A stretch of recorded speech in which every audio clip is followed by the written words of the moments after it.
Okay, good morning, everyone.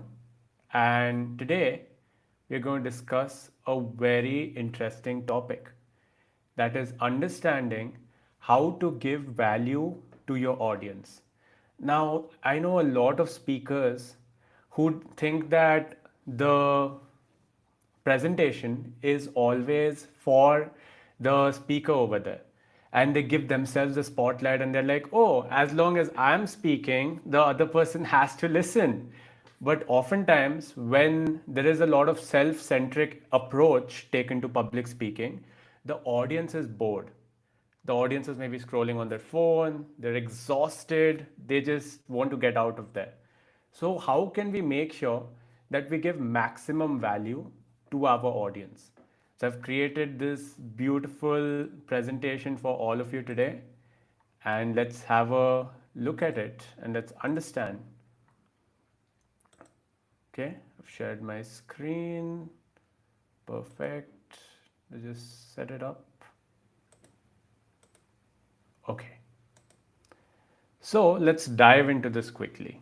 So I like to call today's session as the value bomb session, where we give so much value to our audience that they just can't help but listen to us. So the first thing that comes when you are trying to give value to your audience is understanding the audience. Let's just zoom into this. Now, what do you even mean by understanding the audience? While understanding the audience, it is very important to make sure that you know certain things about your audience. Because, of course, if I go to a presentation where my audience is a bunch of 20-year-olds and I talk about, say, investing 1 crore rupees in the stock market, then none of them will relate, right? Because they have never experienced this and neither can they possibly even achieve this. I mean, there are definitely some successful 20-year-olds who are investing 1 crore in the stock market, but majority of your audience will not relate to this. So whenever you have to understand the audience, I want you to ask yourself these three questions. So what are the three questions you can ask yourself? So here are the three questions. So the first question you need to ask yourself is, what age group is my audience? Now, whenever I try to do this, I keep a range. Are they in their early 20s, late 20s, early 30s, or are they senior citizens perhaps? So understanding the age is very important. And along with understanding the age, you can understand other factors as well, like their income category, their hobbies, the gender. If there is a specific gender that you're talking to, suppose I'm talking about women's safety and I'm addressing a lot of women in the crowd, I should be aware of that. That what does my audience demographic even look like? So, age, then income category, hobbies, gender, and other such interests as well. So what you can do for this is you can head to ChatGPT and you can ask it for 10 metrics to differentiate your audience. And with these different metrics, you will be able to better focus on the requirements of your audience. So that is the first question you ask yourself. The second question that you need to address is, what are the things my audience even cares about? Now, if I'm doing a presentation on global warming, does my audience care about global warming? Probably not. So, how can I customize the topic to match their needs? So let's take the topic of global warming, for example. So instead of just talking about global warming on the surface level, I can maybe present the topic in a way which is like, why is your next vacation going to be terrible? So now the audience is curious. Okay, why is my next vacation going to be terrible? Tell me more. I want to know why this is happening. So this is how you generate curiosity. Now, as I've told multiple times, public speaking is all about packaging the information. A lot of people focus on just the information that, oh, I discovered something new I want to share with the world. But if it's not packaged properly, then you lose the interest of the audience, and then you are left wondering, but my information was correct. Why did the audience not resonate with me? So it's very important to package things. So once you understand what your audience cares about, like if my audience was in their late 30s, probably they would be looking at family vacations. And with that vacation thing, I can be like, okay, you wanted to go to that Europe trip? Well, too bad. Now, because of global warming, Europe is going to be much hotter. And just when you start relating these things, then your audience starts to listen to you. The third thing that a lot of people ignore is what are the problems that my audience faces. Whenever you're talking about a topic, it is very simple. People are here to listen to you because you're addressing certain needs of that audience and you're helping them solve those problems. But when you make the presentation very you centric, then you completely are blindsided to the audience needs. And that's how we result in really boring presentations. So think about it for a second. What does my audience want from me? What are some of their burning desires and burning problems that I can solve today? Like right now, if you are watching this live, I know that your problems are with public speaking. You're passionate about speaking, but you want to grasp the attention, you want to grab that attention of all the audience members. And that is the problem we are going to solve today. So, just like that, find your audience problems. Now, we'll head on to the next thing. So, the next thing that you have to remember is this beautiful thing called the rule of three. Now, rule of three was something that Steve Jobs used a lot. And as a lot of you know, that Steve Jobs is a really good speaker.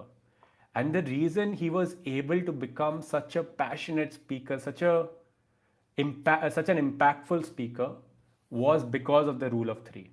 Now, Steve Jobs knew for a fact that if you feed the audience too much information, then they will forget about it. So, right now, you can see in that GIF, he is holding the iPod.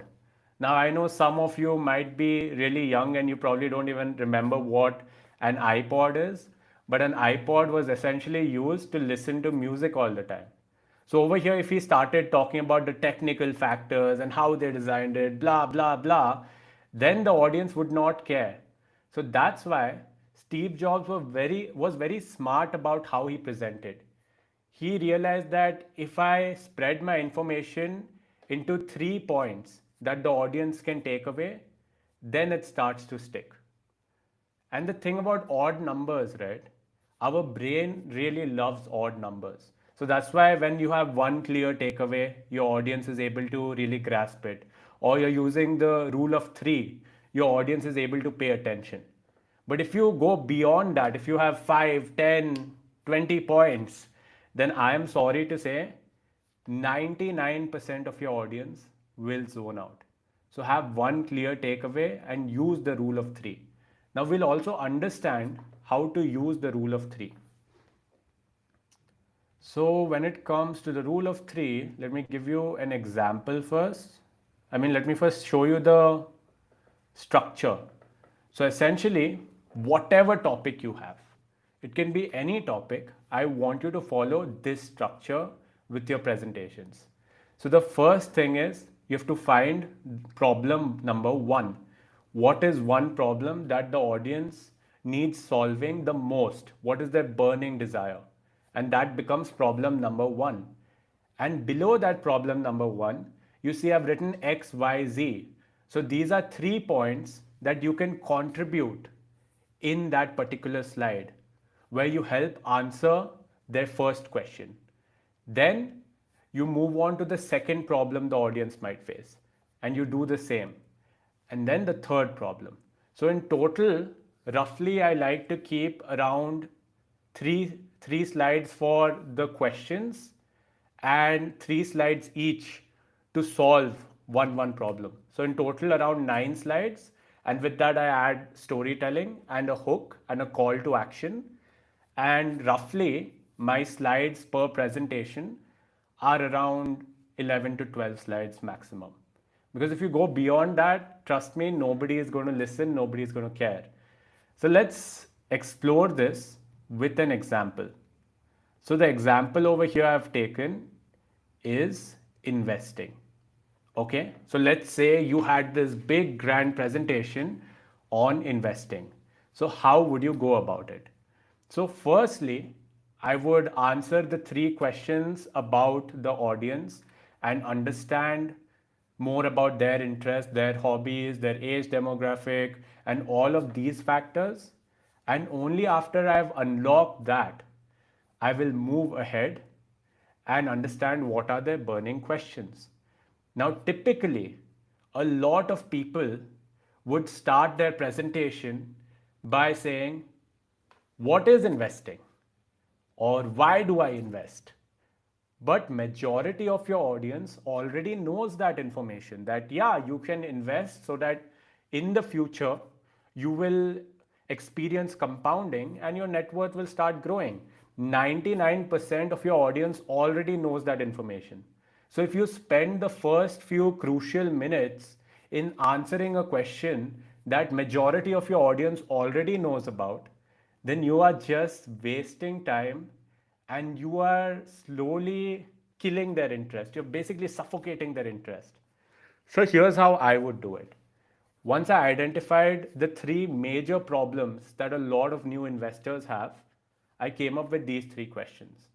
So, first is, how much money do I need to invest? Which is a natural question, right? Is it 1 lakh, 1 crore? What can I do? How much money do I invest? That is the first problem I want to solve for my audience. Then the second problem is, where do I invest? There are so many places here, and as someone who is new to investing, they would naturally be confused or overwhelmed as to where to invest. And the third question is where I show them the result of their actions, which is what happens after 10 years of investing. Now, this is just a template, but you can use this for almost any topic. Now, let's say your topic is, let's say your topic is discrimination. So, what are certain problems that your audience might face with discrimination?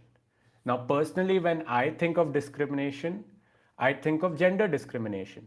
You might think of something else. You might think of the caste system, perhaps. You might think of reservations. So, that is what makes our presentations unique, that my perspective on a topic will be completely different from your perspective on that topic.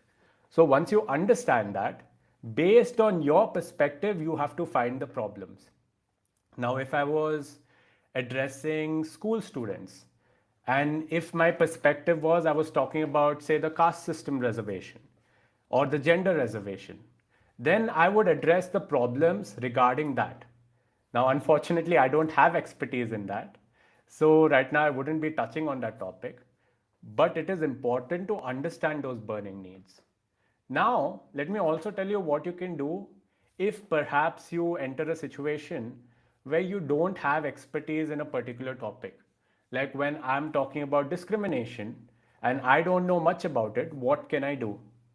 I will firstly feed my target audience to ChatGPT and I'll say, this is my target audience. This is the perspective I have decided to present over here. What can I do to understand their deepest struggles and deepest desires? So, the best presentations are a combination of challenges as well as desires. If you only talk about challenges, challenges, challenges, it becomes very negative. And if you only talk about desire, desire, desire, then it becomes unattainable. So you have to balance both of them out. And once you do that, you come up with a really good presentation. I'll stop sharing.